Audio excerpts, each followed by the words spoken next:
this will be our last lesson on periodic trends. We're going to talk about ionization energy today and also PES. You learned a little bit about ionization energy last year, so that'll be review, but we're going to add 2 new pieces to that and then help explain some of the anomalies in ionization energy through PES, which will be a new concept to you. Probably new to any college chemistry student as well. You don't usually find it in their curriculum. This all fits into Big Idea 2 that we've introduced several times already. We're going to pick up with ionization energy. You should recall from last year that the energy required to remove an electron from the outermost shell is known as ionization energy. The atom will be in the gaseous state. Now, it doesn't matter what ion the atom typically forms. When you strip an electron away from a neutral atom, you will form an ion with a 1+ charge. What is shown here, and we'll take this in a series of steps using electron config to illustrate, is that if you have boron, which is 1s2, 2s2, 2p1, 5 electrons, the energy required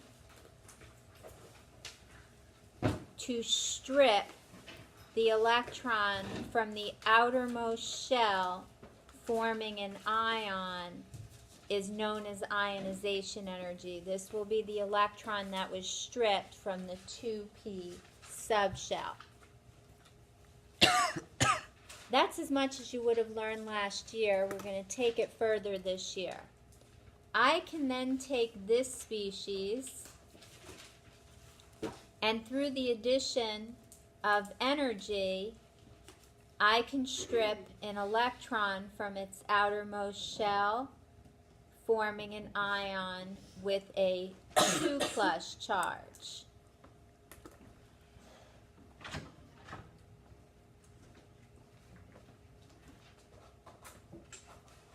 I can do it again and again and again through a series of steps. So the first time I do it, it's going to be the first ionization energy. The second time I do it, it'll be the second ionization energy, etc., etc., etc. And that is shown here. Boron, energy required to strip an electron from the outermost shell, forming a boron ion, first ionization energy. Then I can take that positive ion, strip another electron away, make a 2+ charge, second ionization energy, third ionization energy, fourth ionization energy, fifth. In looking at these ionization energies, you will note that the first one is the lowest, and as you continue to strip an electron away, the ionization energy increases.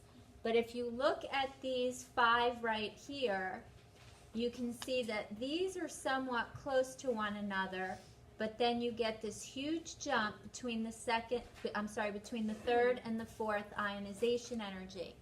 Why might that be the case?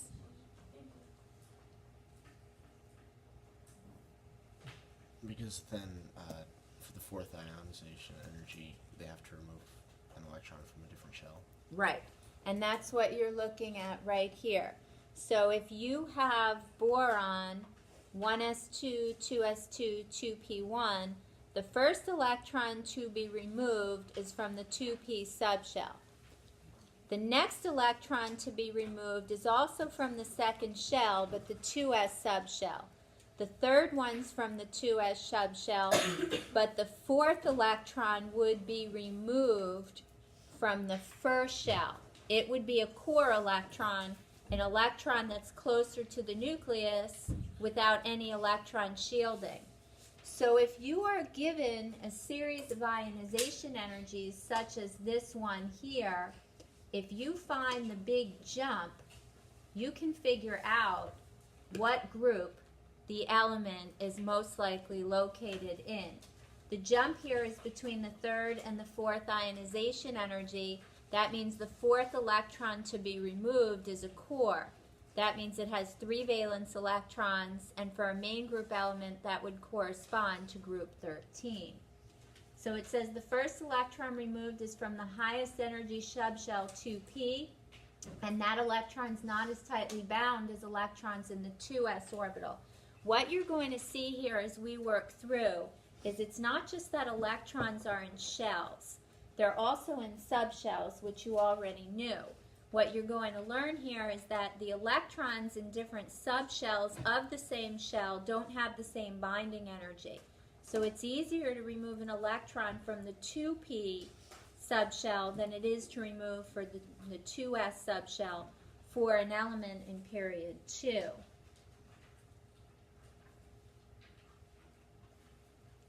Generally speaking, as I said, the first ionization energy is the lowest, and then you're going to see a large increase in successive ionization energies, especially as you get into those core electrons.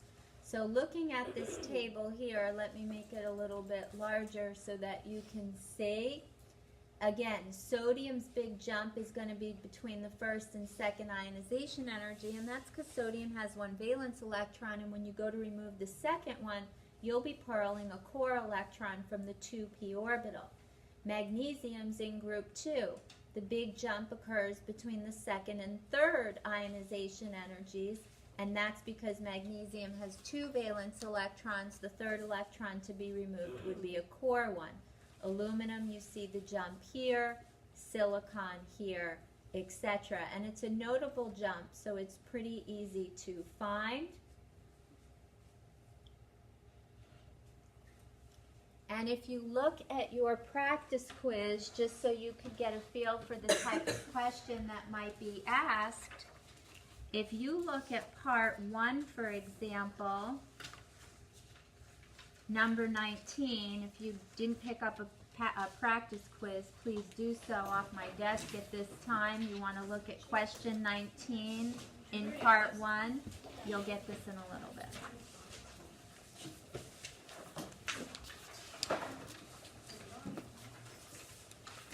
Guys, this is only if you didn't get a practice quiz. Most of you did, because I should have at least 2 to 4 extra. So now go back and see if you got a practice quiz the other day. You should have gotten one.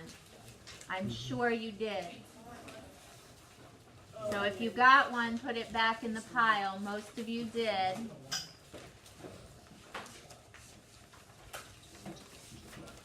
Alrighty. Look at question 19. Your approach is to find the big jump. Where's the big jump? Between the second and the third. It's going to be between the second and third ionization energies, indicating that the third electron to be removed would be a core electron, and therefore the element would be in what group? 2. 2. Which element there is in group 2? Beryllium. Beryllium. That's your analysis. The only other way that I have seen it asked, now you know that you have a group 2 element. If that element formed an ion, in this case it would be beryllium 2+, what would the chemical formula be of this ion with a chloride ion? What would your chemical formula be? BeCl2. BeCl2 is correct, beryllium chloride. That's the other way the question could be asked. The mercury 1 ion is really odd in that you have a diatomic ion. So a mercury 1 ion is Hg subscript 2 with a 2+, making for a 1+ charge. So that's a little bit different. And that gets into why silver's 1+.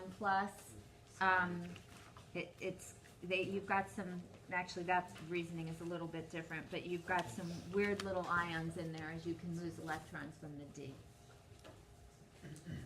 All right, so that's how you do successive ionization energies. The next piece of the puzzle is from honors, and I'm sure you'll recall it. It says ionization energy decreases down a vertical group on the periodic table. So for example, if you were to look at your periodic table, I'm going to pull it on the screen in a minute, you would see right here as you go down a group, for example, group 17, ionization energy is going to decrease. What do you know about fluorine's valence electrons? It has 7 valence electrons in what shell? Second. The second shell, close to the nucleus with minimal electron shielding. Iodine, in contrast, has its 7 valence electrons in what shell? The fifth, farther from the nucleus with more electron shielding. And as a result, the energy required to strip an electron from iodine is far less than that of fluorine. And that you saw at the honors level. Is that why, like, the synthesis of sodium chloride would be less exothermic than sodium iodide? Say it again. So would forming sodium iodide be more exothermic than sodium chloride? Because you need more energy to strip it from the iodide.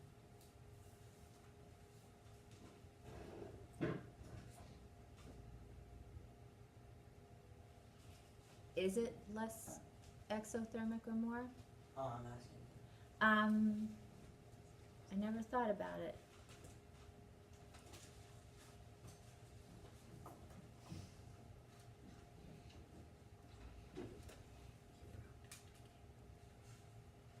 So, in regard to electron transfer, iodine would be more willing. No. Chlorine would be more willing to accept an electron lost by sodium.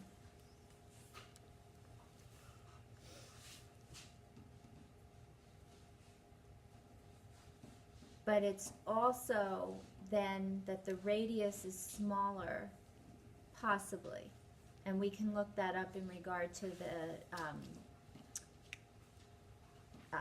remind me at the break to look up delta H values for those two salts. But I think you have a good point. Makes sense at least. But it's also going to be based on radius, which is linked to this anyway. All right, that's a good thought. We'll take a look at that. We'll look at the values afterward. That's a good question. Down a group then, the ionization energy is going to decrease because the electron to be removed from the outermost shell is farther from the nucleus with more electron shielding. Again, nothing there different than you didn't learn last year. Just make sure your explanations are super crisp. In general, ionization energy is going to increase across a period. And we've looked at this in the past in regard to why the radius decreases, why the electron affinity increases. Across a period, you know that the effective nuclear charge is going to increase. Those valence electrons are going to be drawn toward the nucleus more tightly. As a result, the energy required to strip an electron from the outermost shell will increase. And you've seen that before. For example, if you were to compare oxygen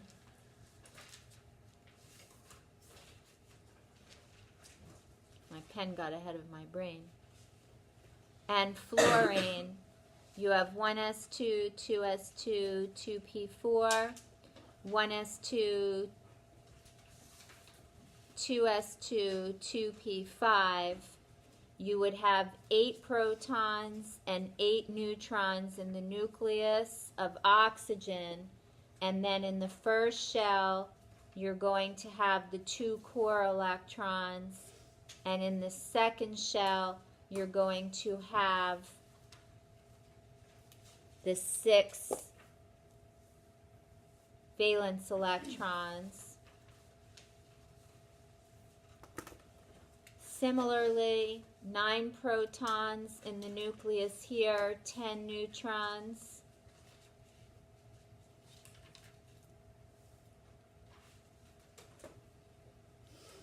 And please don't think that an atom only has a certain number of shells. They all have 7 shells. It's just whether there are electrons located in those shells.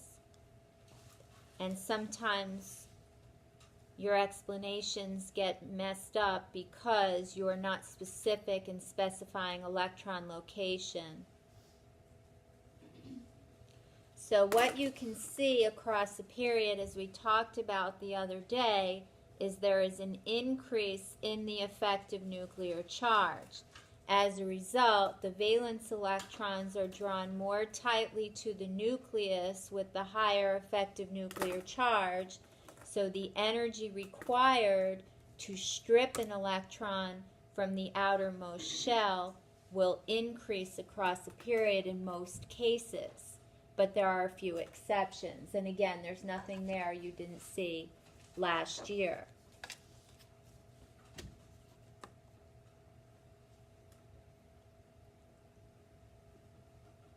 There are a couple of irregularities across a period. First thing I want to look at is a group 2 element such as beryllium versus a group 13 element such as boron.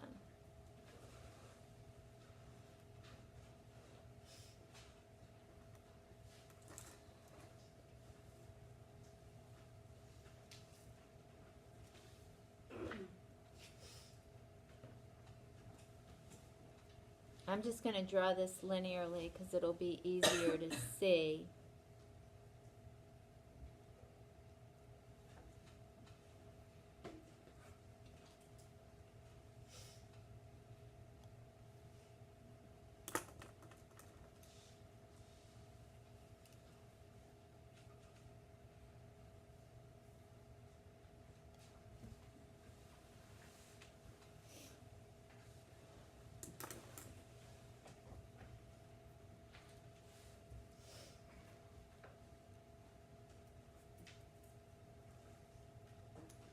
Generally speaking, as you go across a period, with the increase in the effective nuclear charge, more energy is required to strip an electron from the outermost shell.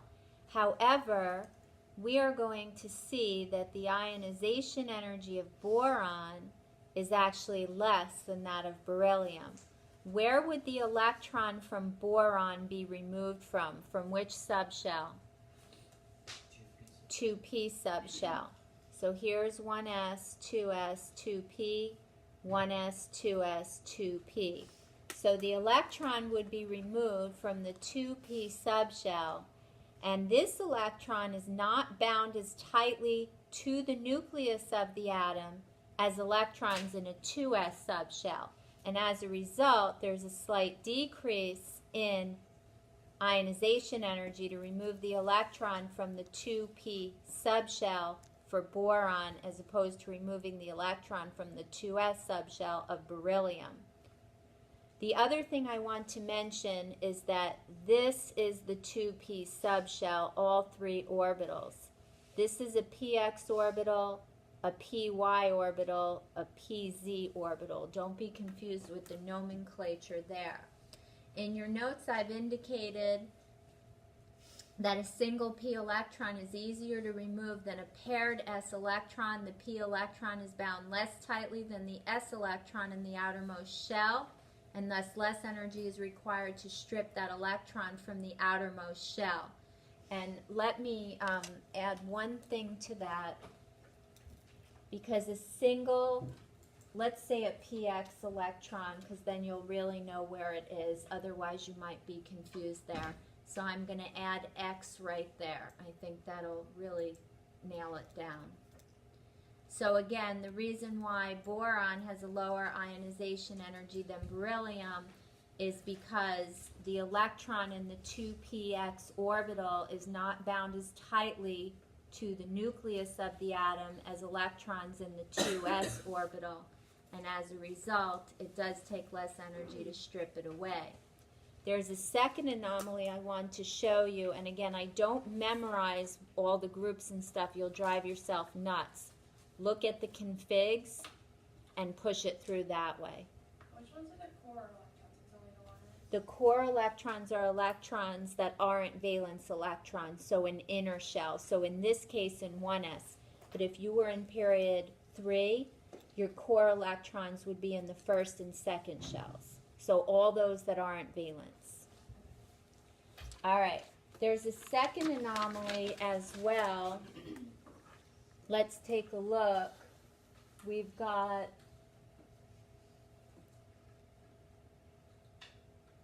group 15 versus group 16. And let's stay in period 2 now. And let's take a look at nitrogen, which is 1s2, 2s2, 2p3, versus oxygen, 1s2, 2s2, 2p4. I'm only going to focus on the last subshell here, the 2p subshell. And again, nitrogen has 3 unpaired electrons. Oxygen has 4 electrons in the 2p subshell. And this is the other place you see an anomaly, because it turns out that oxygen has a slightly lower ionization energy than nitrogen. And that's because you would be removing a paired electron from the 2px orbital.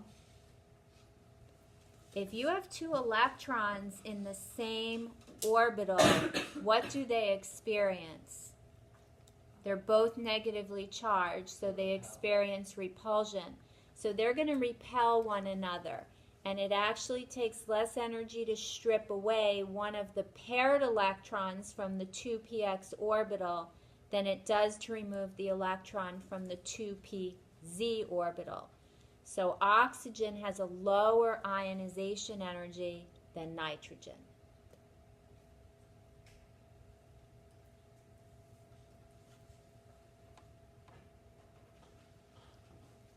And that's what you have listed here.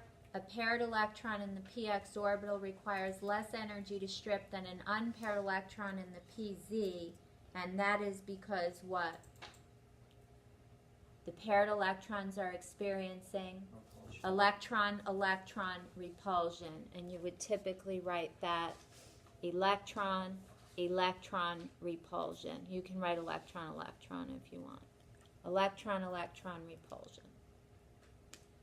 So less energy is required to remove that electron from oxygen.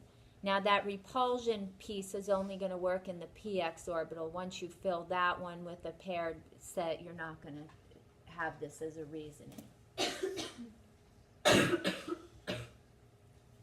So these both here, we've worked through these. I do want to point out, for example, let's take a look at maybe arsenic versus selenium. And they don't always require that you know which is higher or lower in these anomalies, just that you can explain it. So explain why selenium would have a lower ionization energy than arsenic. Go ahead. Because it takes less energy to strip one of the electrons from the 4px orbital because of electron-electron repulsion. Then the 4p Then the Z. 4pz orbital. and then you've got it. So your approach here with these types of questions is you want to look at electron configuration here.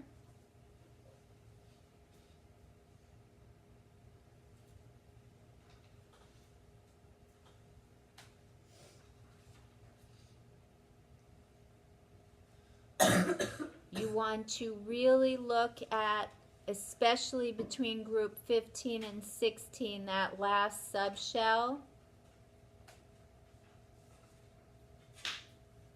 And you want to indicate that less energy is required to remove one of the paired electrons from the 4px orbital because they're experiencing electron-electron repulsion then required to remove the single electron from the 4p z orbital of arsenic. And then you've got it cold.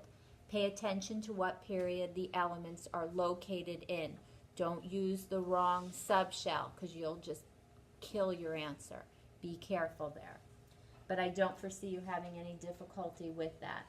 If you look at the first ionization energies for elements in the first 6 periods, you're going to have a graph something like this. And again, you see the dips in groups 13 and group 16. Slight dip with group 16, and you see the dip with group 13. And you're going to be generating a graph such as this on a simpler scale in the lab on Wednesday. I've got a multi-part lab for you that deals with atomic structure, ionization energies, really digging into the trends, the anomalies, and PES. So that'll really solidify what we talk about today. And we'll be working on that on Wednesday, and then we'll do the flame tests as well. So you'll be generating something like this. You can do it off a graphing calculator, although this year I've written it up for Google Sheets, where I've inputted the data already for you, and you'll be generating the graphs and analyzing them. So arranging the elements in order of increasing ionization energy should be very easy for you. For example, boron, fluorine, and nitrogen, we want to know from low to high. So we had, what did we have? Boron, nitrogen, and fluorine?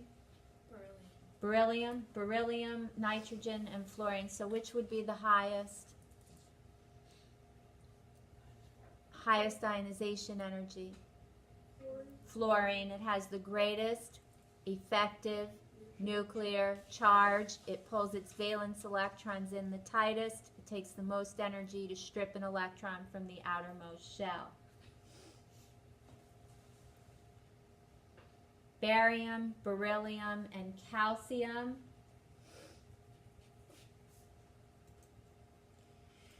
Which would have the greatest, barium, beryllium, or calcium? It would be beryllium because its 2 valence electrons are in the second shell, closest to the nucleus, with the least electron shielding. You've got it. And if you're making a comparison with barium, you'll want to indicate that barium's 2 valence electrons are in what shell? The 6th farther from the nucleus. The other ones too, fluorine, chlorine, and sulfur. Fluorine, chlorine, and sulfur, which would have the highest ionization energy? Fluorine for sure. It's got the greatest effective nuclear charge and the least electron shielding. As a result, those valence electrons will be drawn in more tightly to the nucleus, more energy required to strip it away. If you look at the first ionization energies for gas phase atoms of the first 20 elements, they are shown here. And you can make comparisons. For example, if you look at helium versus hydrogen, its ionization energy is almost doubled. And you'll see that, I didn't have this in the notes earlier, but I thought you might need it. And this is very much consistent with Coulomb's law, which you should recall from the other day. Coulomb's law is that the force is equal to the magnitude of the charges over r squared. So as you increase or double the charge, you're going to double the force. Radius and force are inversely related. So what happens here is that the electrons in a helium atom are going to feel roughly twice the force of attraction because the positive charge in helium is twice that of hydrogen. And you'll see more and more with Coulomb's law as you go. This one's probably most obvious to you. Note the decrease in ionization for lithium as compared with hydrogen and helium. For example, lithium, for example, hydrogen. Why would lithium's ionization energy be less than that of hydrogen? Where's lithium's valence electron? second shell farther from the nucleus with more electron shielding than hydrogens. And from this analysis of ionization energies, they concluded that electrons are arranged in shells. And there is a supplemental book. I can show you some of these figures. I have some of them in my notes. Spencer's text is very good, and I just put a little snippet from it online. For those of you who feel like you just need to read through a little bit more. You won't find the shell model so much or anything on PES in your textbook. Be careful there, but I think you'll get enough in class today and from the POGL packet that you'll actually find PES not only easy but very helpful. Few things on valence electrons. We know valence electrons are electrons in the outermost shell.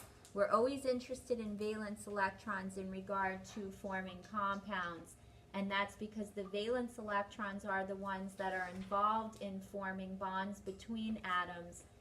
Valence means to be strong, and that's where this strength of bond comes from in regard to valence electrons. And again, we know that the periodic table is arranged in such a way that elements with similar chemical and physical properties are going to be in the same group or family. We're going to switch gears now and take a look at PES. PES is photoelectron spectroscopy. And I remember when I saw this the first year, I couldn't imagine why in the world they had put this in the curriculum. I couldn't find it anywhere. I asked several professors at colleges, up at Hopkins. I asked a few at FAU, and they had never heard of it, and they don't teach it. And I looked at it, I'm like, what is this and why is it here? But it turns out, once I figured it out, it actually really helps to explain some of the anomalies we talked about. It's not difficult. You need to be able to read the spectra and interpret them. And I feel very confident in about 15 minutes you'll have a high comfort level with it. So ionization data were used to generate that shell model that electrons are in shells, not orbits. So electron clouds are orbitals. The energy required to remove an electron from the outermost shell is called ionization energy. So this would be the minimum amount of energy required to remove an electron from the outermost shell. But we wondered if all electrons in a given shell have the same energy. That is to say that if you look at the electron configuration for nitrogen, we know that nitrogen has 5 electrons in the second shell. But were the electrons in the S versus the P subshells bound as tightly to the nucleus? We know the answer actually is no, but this is going to explain why that came to be and the importance of PES with ionization energy. Your POGL packet will go into this first concept in a little more detail. I'll explain the beginnings of it, and then the video also goes into it. But you can shine radiation on a sample that has enough energy to excite an atom such that an electron is ejected, not only a valence electron, but you can eject an electron from any shell of the atom to create a cation.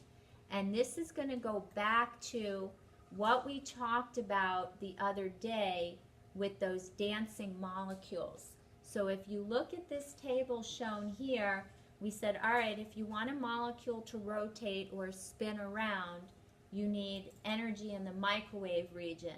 If you wanted those molecular vibrations where the bonds were going nuts and it looked like its arms and legs were moving, that's when you need the infrared region.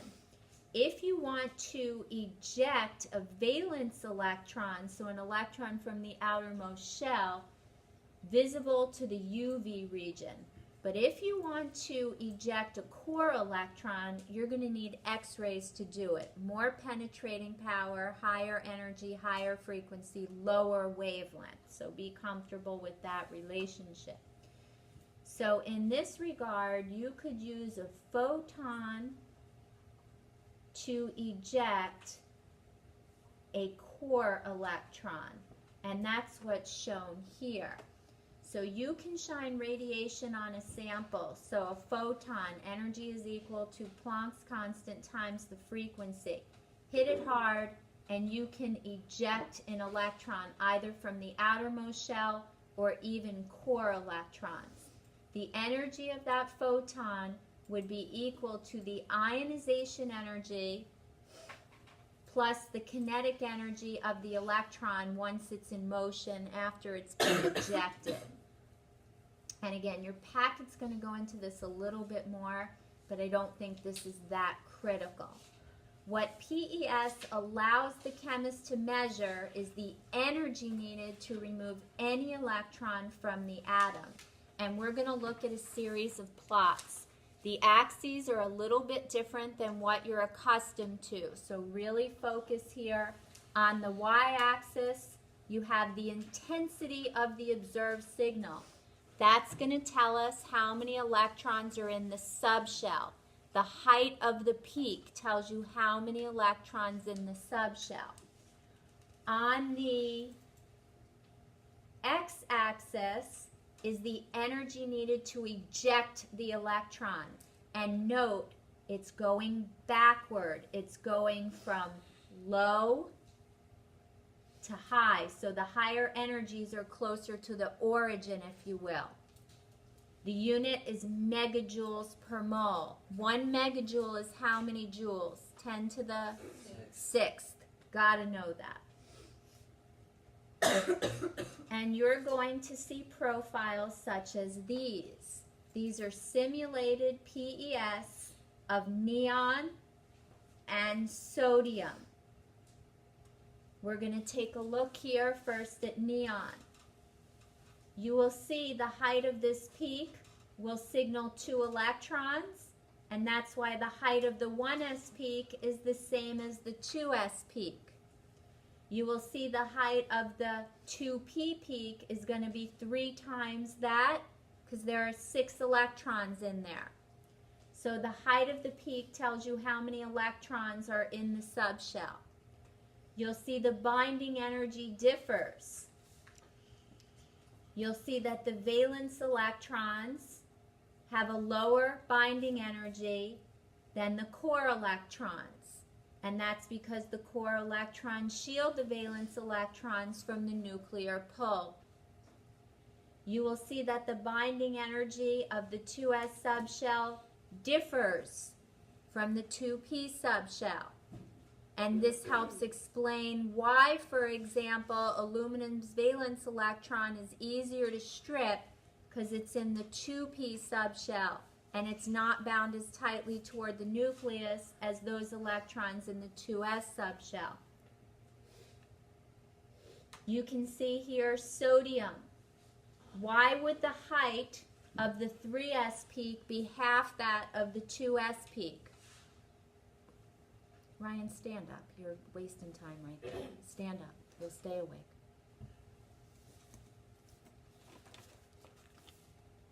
Why would the height of the 3s peak be half the height of the 2s peak? Go ahead, Sam. Because it only has 1 electron. You've got it. Signal intensity tells you how many electrons. Why would the binding energy of the electron in the 3s orbital be less than the binding energy of all the other electrons? It is the valence electron. It's farther from the nucleus with the most electron shielding, so it's not bound as tightly. Does the second shell, do all electrons in the second shell have the same binding energy? No. That's why you have 2 peaks. Which electrons are bound tighter to the nucleus, the electrons in 2s or 2p? 2s. Now here's the trickiest part. This is a little confusing. And we're going to look at more spectra, and we're going to look at them side by side. I just want to show you in terms of what's in your notes.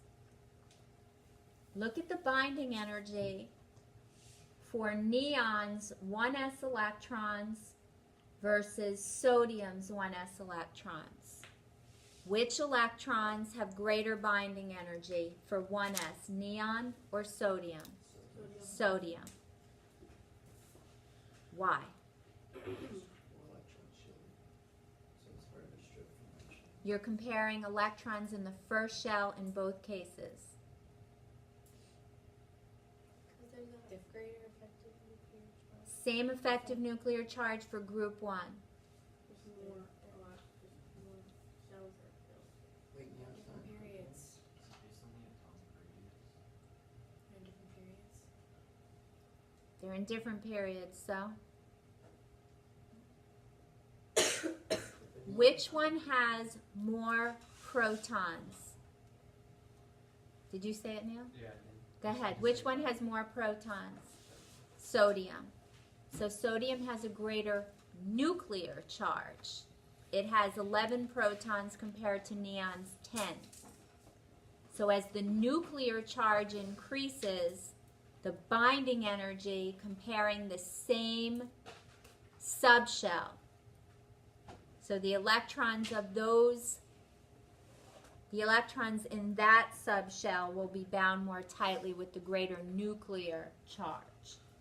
It's a little hard to see here. I'm going to show you. We'll compare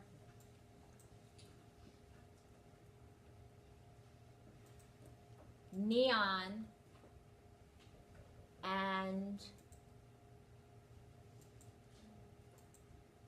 sodium, and we can compare them side by side right here.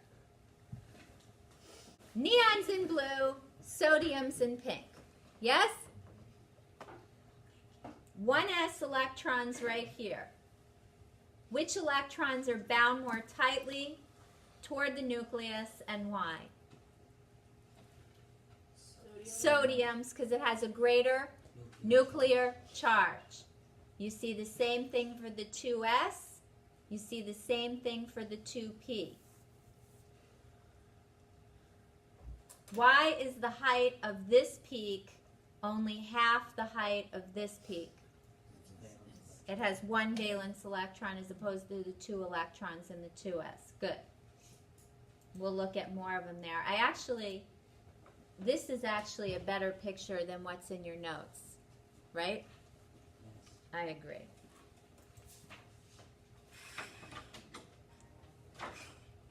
I've got a little video for you to watch and we'll wrap it up. This video talks a little bit more about PES. It also explains one other thing that I want to show you. This is really kind of cool. And she'll get into this in more detail, but I want you to have a heads up on it. Here's scandium. Let's take a look. First of all, if we write the electron config for scandium, we would have argon 4s2 3d1, right? Group 3 elements form ions of a 3+ charge. Let's take a look at why. And let's look at another facet too. We have 1s2, 2s2, 2p6, 3s2, 3p6, what's that? 3d1, then 4s2. So the first thing you look at is the 3d and the 4s peaks are very, very close together, right? Similar binding energy. You'll keep that in mind. The other thing we notice is that the 3d peak is before the 4s in a PES. Why? What are the first electrons to be stripped? Valence. And your valence electrons are in the 4s orbital, not the 3d. All right, let's take a look at the video.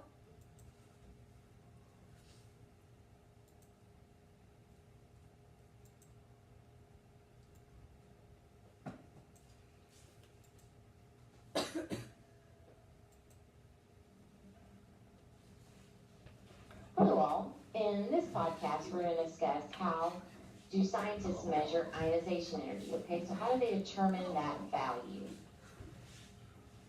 Well, the answer, as you already knew, was photoelectron spectroscopy, or PES. They can interpret this data and they can determine information about the structure of the atom. This data provides evidence for the shell model of the atom.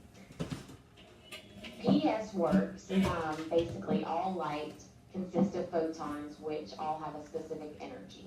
Okay, so if we shoot a photon of light, so here you see the photon of light being shot at the atom, we can cause the outermost electron, the least tightly held electron, to be ejected from the nucleus, okay?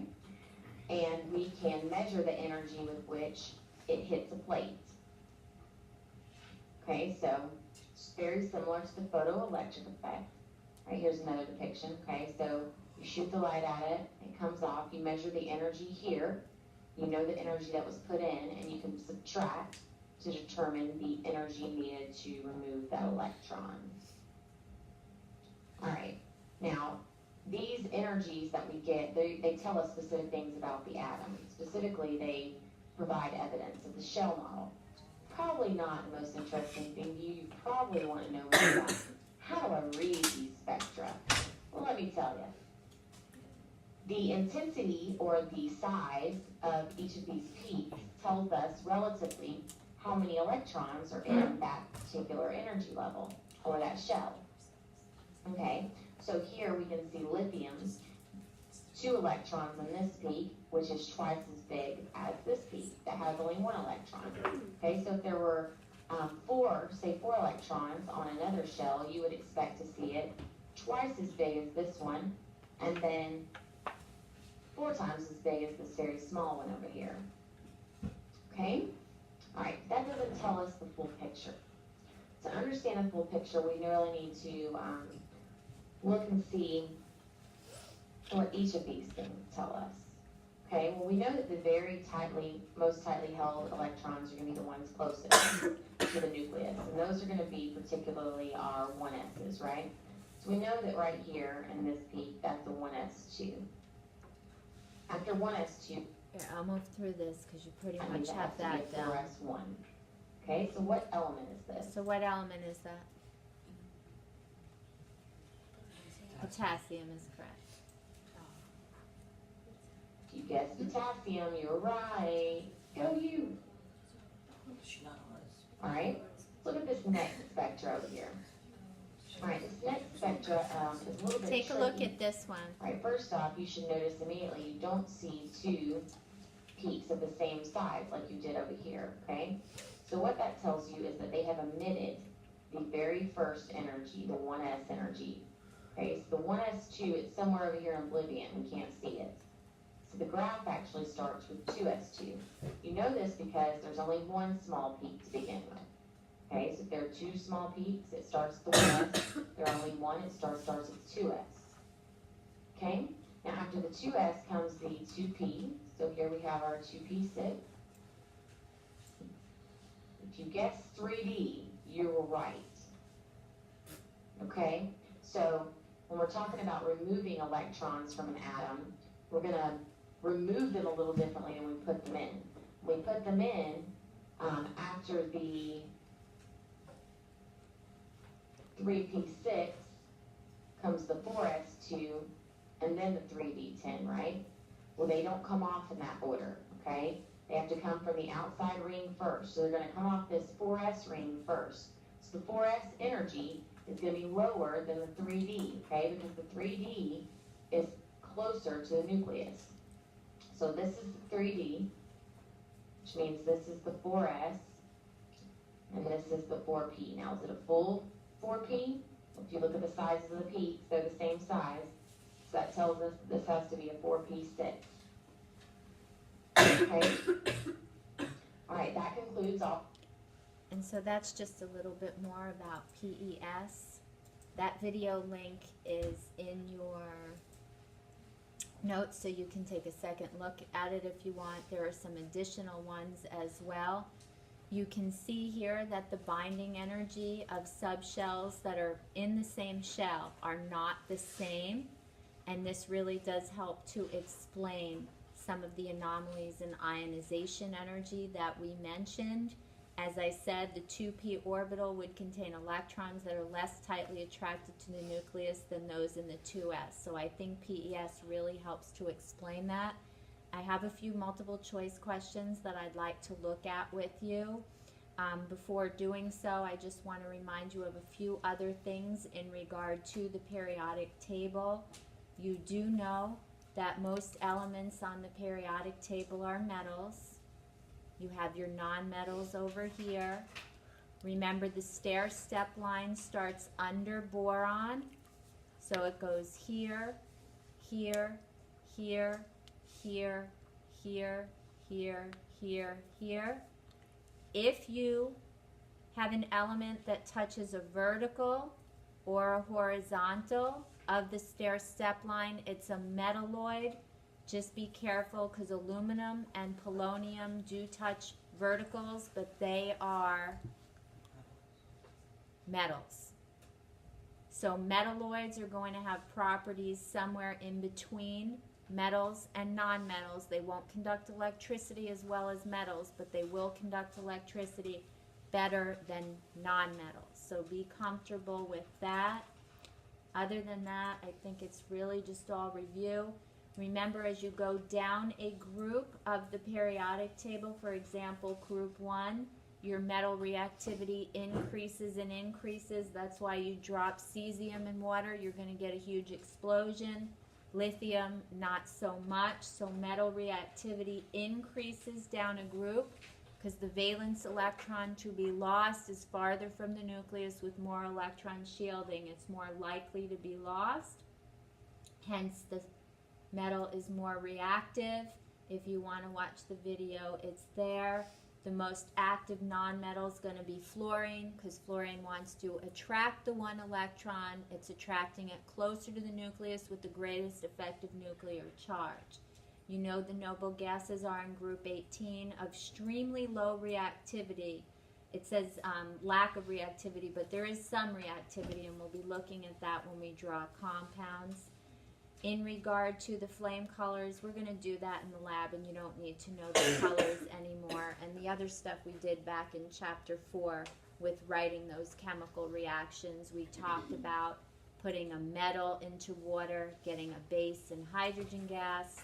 A non-metallic oxide in water makes an acid. A metallic oxide in water makes a base. So we already looked at that. And we can look at these multiple choice-like questions in a little bit. What we're going to work on the second half is we'll do these multiple choice questions after the break. We also want to work through our practice quiz in preparation for our quiz this week. And I've got a packet on PES that I think will solidify the concept and allow you to read those PES profiles. We'll take a look at the multiple choice questions, and I think you'll be golden. On Wednesday, we're going to do a lab on atomic structure, and that I think will further help you with ionization energy, the trends, and PES, and then we'll throw the flame tests in because it's fun. Please take your foot off the desk. Hopefully you now have a better understanding of atomic structure, periodic table, periodic trends. The quiz is not difficult, but you have to be able to explain succinctly and correctly. You don't want to write a whole book on it or you won't finish your quiz. So your quiz question will be similar to what you have in your practice quiz, although I did link the questions together a little bit more than what you see here, and to energy, wavelength, frequency, etc. Similar to that pseudo quiz that we were going to do the other day that we turned into a do now. Alrighty, questions?